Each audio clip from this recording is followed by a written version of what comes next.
up, everybody? It's Chevy. I'm back with another video, and this video is on NBA. What I expect to see from NBA 2K17. So far this year, I've already pre-ordered NBA 2K17, but I've only paid a couple of dollars up on it. So I see some gameplay and trailers on the NBA 2K17. But to start this video off, I want to just talk about what are some things I expect to see out of this game, NBA 2K17, this upcoming year. First of all, it's gameplay, most definitely. With the gameplay, there's been a lot of errors, a lot of complaints, like with the defense, kickballs, turnovers. A lot of that been going on with 2K16 this year, and I hope that 2K Sports, that's one of the biggest things that they changed in this year's upcoming NBA 2K17.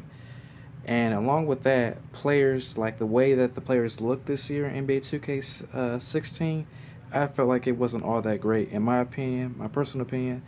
The first two next gen console games, that 2K games that came out before 2K16, like 2K14 and 15, like the way the players looked up in there, I felt that they worked and put a lot more effort into the way the players look in those two games. But don't get me wrong, I like 2K16, but it could have been improved a lot more than the way it is, the way it looked now. Like as for like the players' jerseys, the way they look, to me, in my opinion, the jerseys and the body, the way they look in here, it's that they look kind of baggy to me. Look a little big and everything. Especially the bigger players like LeBron, who else? Draymond Green. Just random players like something like that. They just look baggy a little bit, and the players' visuals, the way they appear, could have been a lot more better. Um, And moving on, presentation. The presentation, don't get me wrong, it looks pretty good. Along with the presentation, the crowd could be a little bit better, because I've watched a lot of basketball games like on NBA TV, like throwback games. Like I'll watch those and I'll see that, you know, I feel like when it gets toward the end of the game, if you guys pay attention throughout in the season, like let's say it's the fourth quarter and the teams are going back and forth, and the home team, every time they score, they get hyped up, they throw their hands in the air. And then like if the away team, they score, the fans, they'll get quiet, because of the pressure of the game and everything. And I feel that'd be something big that they should add, especially in my career, any game mode. That I feel like that will hype up the game a little bit more. And as for like the scoreboard, I mean, I really don't brag this much about the scoreboard too much, but I mean, that's like one of the another things that need to be changed, the scoreboard, along with the presentation. And moving on, like I said, with the players, I like how they have the legends in the game, but I feel like they should add more legends. Like, first of all, not all the legends throughout the years since 2K11 have started bringing the legend teams in the game. There's been like a lot of people saying that like where's Reggie, Reggie Miller, like those the old time Pacers, what happened to them? How come they're not in the game? And then all of a sudden 2K16, they bring the I think it was, I can't remember which Blazers team it was, but it was supposed to be the Rasheed Wallace, and then along with Scottie Pippen. Uh, Looked at the roster. The only player they had on there was Scottie Pippen, as one of the stars, and they didn't have Rasheed Wallace in there. And that was a huge shock to me. Like, come on now. I mean, you guys make the game, and you guys don't have the full roster, and that's like one of the biggest players that you guys didn't forgot to add in the game. And alongside of that, retro teams. I feel like since they brought the '07, I mean the '08 Boston Celtics, the big three, Paul Pierce, Kevin Garnett, and Ray Allen. I feel that since they made that, they should add more retro teams. Like, first of all, like the retro teams that has won championships. Not with that being said, point like the San Antonio Spurs that won in '05. The championship teams that won every year. I feel like that they should put that in every 2K game as the years go on. And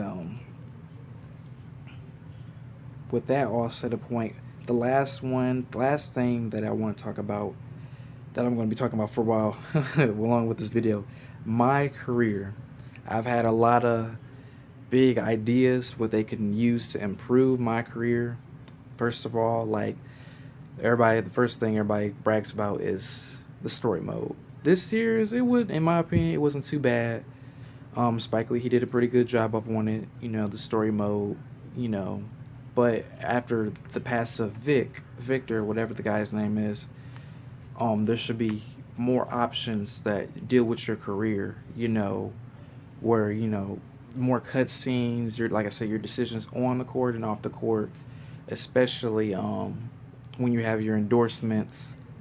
Who you're signing with, and when you're you know doing like movie. Well, I'm not gonna say movies, but that's something that they should also put up in there. Like if you're like on a magazine or the front of a cover of a 2K cover or something like that they have in the story mode, it should have like a cutscene, like with you going to like into the media.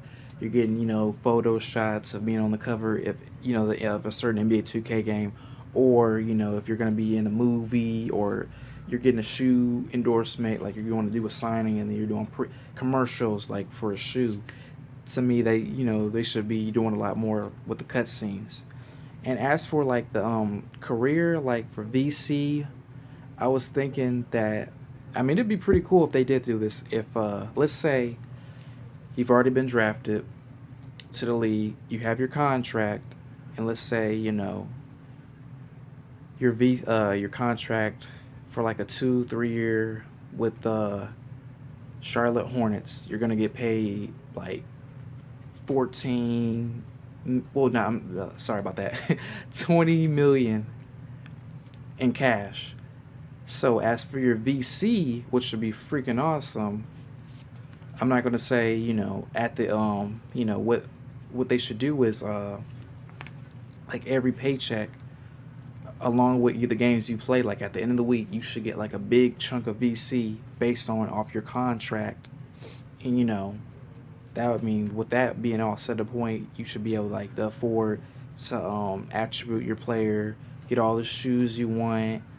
And one of the things that I liked what they did with this 2K16 this year is that you could customize your own court and everything, and that was pretty awesome. And then you had your little sitting room area, which would be pretty good. What they would add is like let you like get in kind of like a Sims mode where you have your whole mansion. You could walk around, invite players over. You guys can chat there, go to your gym, work out. That could max up your character's attributes, or go along with the gym in the back. You could play basketball, hoop around, play pickup games instead of just going to my park and get VC. But you could also get VC from your crib with your friends, playing pickup games, team basketball games. I mean, playing verse games, and then working out, doing reps, doing drills and stuff like that. And that would be pretty awesome. But the overall cool thing that they should do, because